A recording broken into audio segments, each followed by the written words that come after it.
Dear friends, welcome to my YouTube channel Paper Technocrats. Today I want to tell something about the craft pulping process. What is the craft pulping process?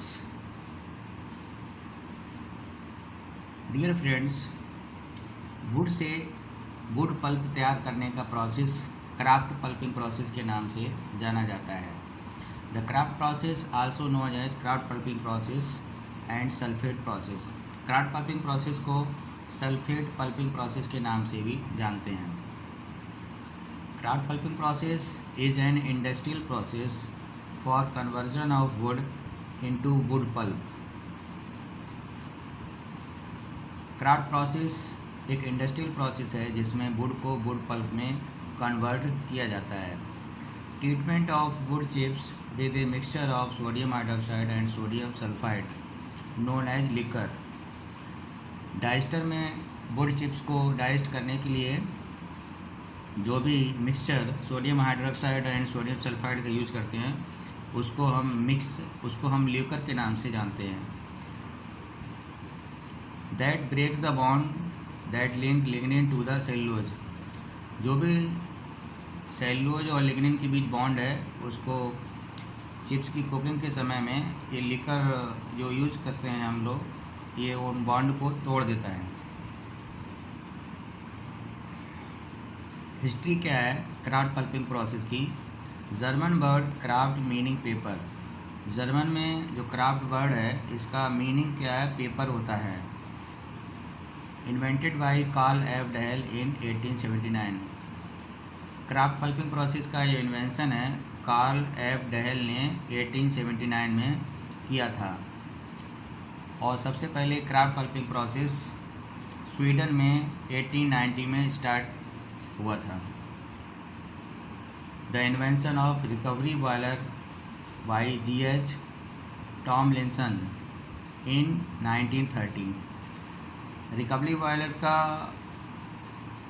खोज G.H. Tomlinson ने 1930 में 1930 में किया था.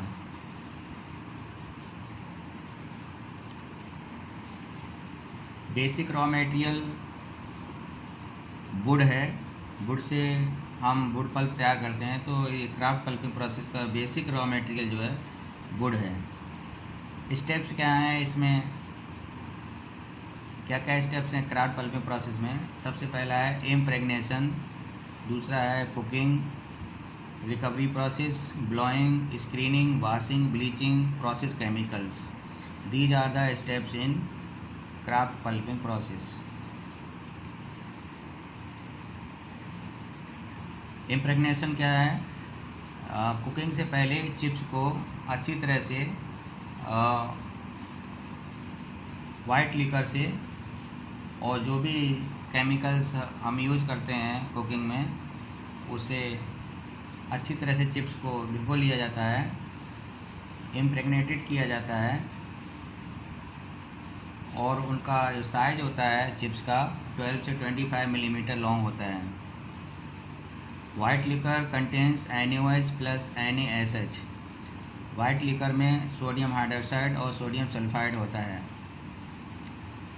Cooking diester में steam का pressure दे करके और 170 से 176 डिग्री सेंटीग्रेड पे कई घंटे लगते हैं डीलिग्निफिकेशन होने में वुड को.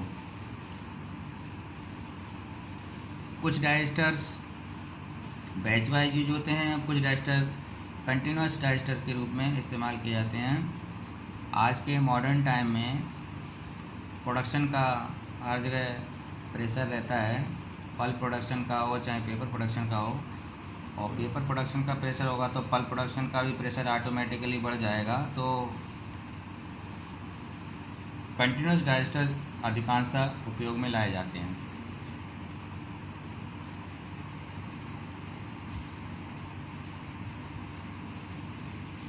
ब्लोइंग क्या है, cooked wood chips are blown by reducing the pressure to atmosphere by release of steam. Digester में कुक होने के बाद में ब्लो टैंक में जो भी कुक्ड वुड चिप्स हैं उनको लिया जाता है और डाइजेस्टर का स्टीम का प्रेशर रिलीज करने के बाद में उसका प्रेशर रिलीज कर दिया जाता है स्टीम का। उसके बाद स्क्रीनिंग स्टेप है हमारा। Screening of the pulp after pulping is a process whereby the pulp is separated from large शीप्स knots dirt and other debris. Screening brown pulp का हम लोग करते हैं क्योंकि पल्प में कुछ इम्प्योरिटीज़ होती हैं, कुछ डर्ट्स हो सकती हैं, उनको क्लीनिंग करने के लिए हम स्क्रीनिंग से गुजारते हैं।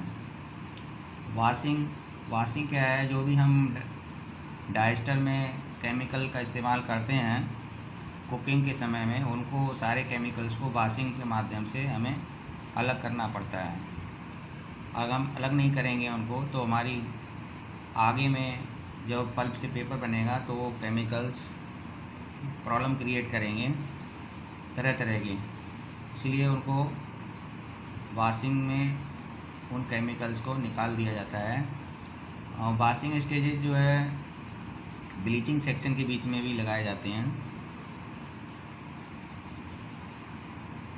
ब्लीचिंग क्या है?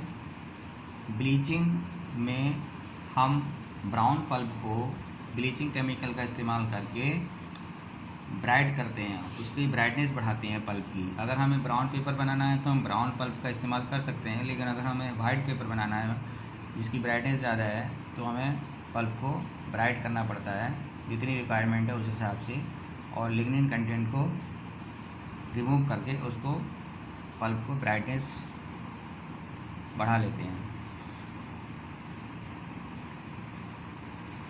प्रोसेस में सरफेक्टेंट का यूज़ करते हैं।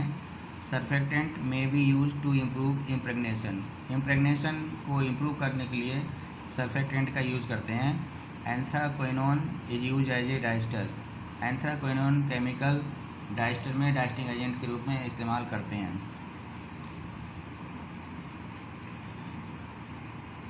Overall pulping and recovery overall objective. हमारा क्राफ्ट पल्पिंग और रिकवरी ओवरऑल ऑब्जेक्टिव क्या है? हमारा रिकवरी का ओवरऑल ऑब्जेक्टिव क्या है?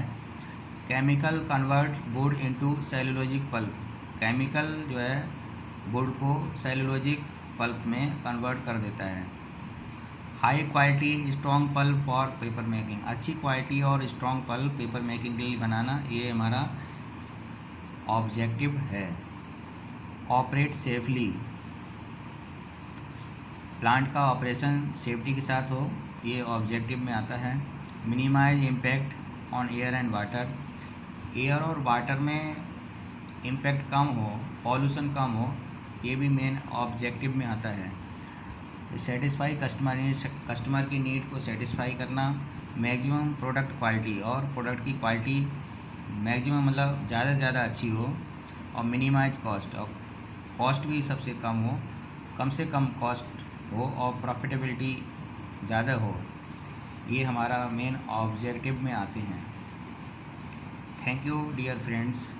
अगर ये ट्यूटोरियल वीडियो आप लोगों को अच्छा लगा हो तो कृपया चैनल को लाइक करें और सब्सक्राइब भी करें। नमस्कार दोस्तों।